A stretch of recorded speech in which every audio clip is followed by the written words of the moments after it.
যে গাছগুলো আগাছা হিসেবে মনে করি বা ছাদ বাগানে আমি অনেক তুলে ফেলে দিয়েছি, এই গাছগুলোর অনেক ঔষধি গুণ রয়েছে।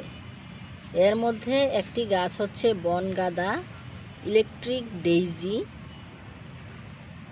তো এই গাছটি গাঁদা ফুলের মতোই, কিন্তু অনেক ছোট আকৃতির ফুল। এটাকে বলা হয় বনগাঁদা।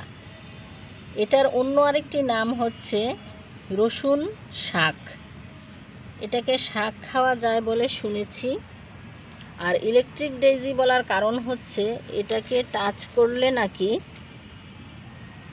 ইলেকট্রিকের মতো একটা হালকা ঝাঁকুনি আসে। এই গাছটি আমার ছাদ বাগানে অনেক হয়েছে, বিছিয়ে আছে পুরো ছাদ বাগান। তো এই গাছটিকে আপনারা ফেলে না দিয়ে রেখে দিতে পারেন। এর মূল যে কাজ সেটা হচ্ছে দাঁত ব্যথা হলে এর ফুল ছিঁড়ে নিয়ে ফুলটাকে দাঁতের নিচে রেখে দিলে দাঁত ব্যথা উপশম হয়। এটার নাকি ভীষণ তেজ রয়েছে। আমি যদিও কখনো এটা দাঁতের মধ্যে দিয়ে দেখি নাই, কিন্তু এটা দাঁত ব্যথায় মহা উপকারী একটি উদ্ভিদ। আর এছাড়া এর শাক খাওয়া যায়, ভাজি করলে রসুনের মতো সুঘ্রাণ আসে, এই জন্য এটাকে রসুন শাক বলা হয়।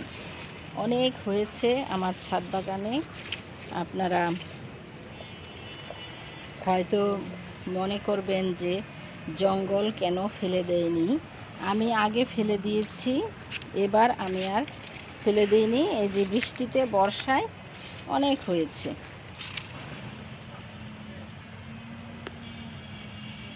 এটার অনেক ভেষজ উপাদান রয়েছে, তবে ভেষজ ব্যবহারের আগে একজন অভিজ্ঞ আয়ুর্বেদিক চিকিৎসকের পরামর্শ নিয়ে ব্যবহার করতে হয়। শুধু যেটা সাধারণ ব্যবহার সেটা আমি উল্লেখ করেছি, যে দাঁত ব্যথায় দাঁতের নিচে বনগাঁদা ফুল রেখে চাপ দিয়ে রাখলে একটা তেজ বের হয় এবং দাঁত ব্যথা উপশম হয়।